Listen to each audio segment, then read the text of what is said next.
আসসালামু আলাইকুম সবাইকে। সোহেল অ্যান্ড ফিটসের পক্ষ থেকে স্বাগত জানিয়ে এই যে নতুন একটি ভিডিও শুরু করতেছি।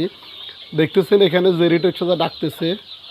আমি আসার পরে ঘুরি ঘুরি খাঁচার মধ্যে তার যে যেখানে ওর থাকার যে কেসটা কেজের মধ্যে দেখতেছি যে ডাকতেছে। খাবারের জন্য ডাকতেছে নাকি এমনি ডাকতেছে ওইটা বুঝতেছি না। জেরি মূলত হচ্ছে যে মেল মেল কবুতর। এটা এটা আমি হাতে ওরে হচ্ছে যাই একবার ছোটোবেলা থেকে হাতে খাওয়ার ফানি সবগুলোই দিই। আমি অন্য অন্য ভিডিওতে আসলে জেরে নিয়ে অনেক কথা বলছি। আর এইখানে হচ্ছে যাই আমার সবচেয়ে মানে কম বয়সী আমার লাইফে যত মানে মুরগি ফালা বলেন, আমার একবার কখনো আমি এত ছোটো মুরগি ডিম দিতে দেখিনি। এই মুরগিটার 11টা ডিম দিচ্ছে টানা, একবার অল্প বয়সে। এখন ওটা হচ্ছে যাই কুচে আসি গেছে, এই জন্য হচ্ছে ওকে আলাদা করে রাখছি। কারণ হচ্ছে এত ছোটো বয়সের মুরগিকে কুচে বসায় রাখলে হচ্ছে যে দেখা গেছে ও হয়তো অসুস্থ হয়ে যাবে বা ডিমগুলোকে ওইভাবে ছালতে পারবে না। এই জন্য হচ্ছে ওকে আলাদা করে একটা কেজের মধ্যে বেঁধে রেখেছি।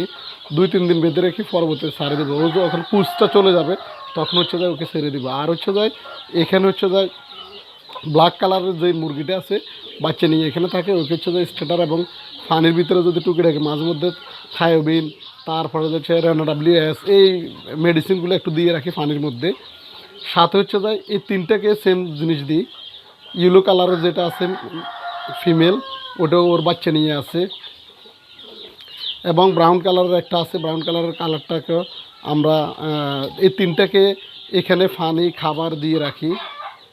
আর একটা বিষয় হচ্ছে যে এখানে যে মেলটা এখানে অনেক দিন আছে, কারণ এটাকে ছাড়লে হচ্ছে প্রবলেম হচ্ছে যে এখানে বাইরে যে বড় মেলটা আছে ওই মেলটা ওকে তাড়িয়ে দেয়। এই জন্য হচ্ছে আমরা এখানে বেঁধে রাখছি। ওকে হচ্ছে খাবার পানি এখানে দিয়ে রাখি। এখানে ব্রাউন কালারের যে ফিমেলটা আছে এর মধ্যে এখানে তিনটেই বাঁধা অবস্থা যে তিনটে আছে, তিনটার মধ্যে বাচ্চা মোটামুটি সবগুলোতে সেম আছে। 13টা 14টা 15টা এরকম করে আছে। আর কোয়েল পাখিগুলো হচ্ছে যাই সবগুলো এখানে খাবার খাইতেছে, কেউ কেউ ঘোরাঘুরি করতেছে। 2টা কেজের মধ্যে আমার 150 কোয়েল পাখি আছে, 150টা টোটাল। এগুলো হচ্ছে যে ডিম দিচ্ছে হচ্ছে 100+ ডিম কন্টিনিউ দিতেছে। ডিমগুলো হচ্ছে যে বেশিরভাগ হচ্ছে যে বাড়ি থেকে আসি আমার মানুষে নিয়ে যায়, বাজারে সেল করার দরকার হয় না। এইটা হচ্ছে যে এই 5 কাটাগুলোর মধ্যে হচ্ছে আমি খাবার দিই। আর পানির জন্য হচ্ছে আমি 2 লিটারের 2টা বোতল কেটে রাখছি, ওইগুলোর মধ্যে পানি দিই। খাবার পানি কন্টিনিউ দিয়ে রাখতে হয় এদেরকে, না হয় ডিমের পার্সেন্টেজ কমাই ফেলে। এই জন্য হচ্ছে যে এদেরকে খাবার পানি। আর 6টার কথা বলছিলাম যে এই 6টার মধ্যে হচ্ছে যে এগুলো দেখতে মোটামুটি ফার্মির মতো, কিন্তু অল্প বয়সে এগুলো চোটগুলো অনেক বড় বড় দেখা যাইতেছে। এখানে হচ্ছে যে 4টে আছে, আর 2টা মনে হয় সম্ভবত বাইরে আছে। ওই 2টাকেও দেখাবো আমি। একটা ব্ল্যাক আছে, আর একটা হচ্ছে যায় রেড কালার, আর 2টা হচ্ছে যায় হোয়াইট কালার।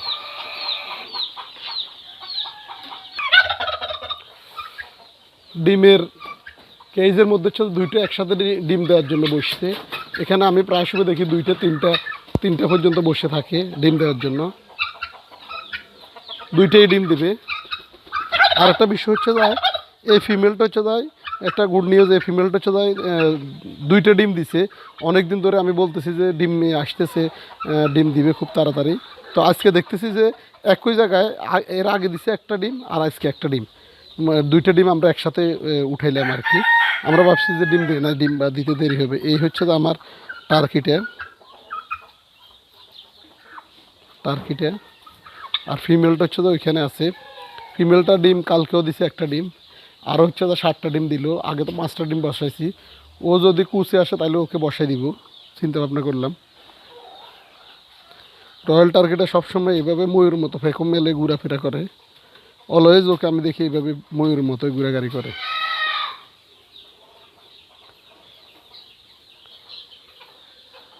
অন্য অন্য মুরগিগুলো হচ্ছে যে এখানে ঘোরাঘুরি করতেছে, যেহেতু এখানে সবসময় খাবার পানি এগুলো থাকে। এই মেলটার জন্য হচ্ছে যে আমি ওই যে ভিতরে যে খাঁচার মধ্যে যে মেলটা দেখাচ্ছি ওইটা বেঁধে রাখছি আসলে, এর কারণে এখানে থাকতে পারে না। আর এখানে হচ্ছে যে এটা নতুন একটা মেল ফার্মি, কিছু কিছু আছে এখানে থাকে। আর আমার মেয়ের হচ্ছে যে টমেটো ওইখানে আছে ভিতরে। এখানে পর্যাপ্ত পরিমাণ খাবার পানি দেওয়া থাকে, যাতে এরা বিভিন্ন জায়গা থেকে বিভিন্ন জায়গায় দৌড়াদৌড়ি না করে এখানে খাবার পানিগুলো পর্যাপ্ত পরিমাণ পায়। বাইরের পানি খাইলে হয় কি অসুস্থ হওয়ার সম্ভাবনা বেশি থাকে, এই জন্য আমি বাইরের পানি খাইতে দিই না। আমি চেষ্টা করি সর্বোচ্চ যাতে আমার এখানে পানি বা যে খাবারগুলো থাকে এগুলো খাইতে। আর মাটির মধ্যে হচ্ছে যে আসলে বিভিন্ন যে পোকামাকড় খাওয়ার জন্য ওটা হচ্ছে তো ওইখানে নেটের ভিতরে যে ফিশিং নেটটা আছে নেটের ভিতরে পর্যাপ্ত পরিমাণ মাটির জায়গা আছে বা পোকামাকড় খাওয়ার জন্য সুযোগ করে দেওয়া হয়েছে। ওই যে ভিতরে যে সাইডটা দেখাইছি আর দুইটার মধ্যে হচ্ছে এখানে দেখতেছি একটা আর একটা কোন দিকে গেছে কে জানে, এগুলো বাইরে ঘোরাঘুরি করে ছেড়ে দেওয়া হয়েছে। টার্কিটা একবার সব সময় দেখবেন যে ঘোরাঘুরা করার সময় এইভাবে ফ্যাকো মেলে ঘোরাঘুরি করে। কোয়েল পাখির যে ড্রফিংগুলো আমি এখানে ফালে দিই, আর এখানে হচ্ছে তো অনেক খাবার থাকে।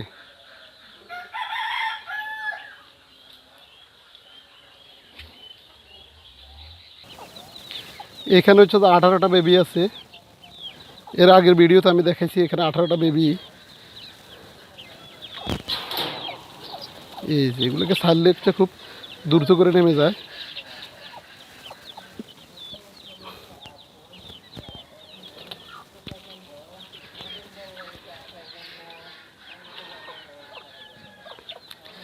এখানে 18টা বেবি আল্লাহর মতো সুস্থ আছে।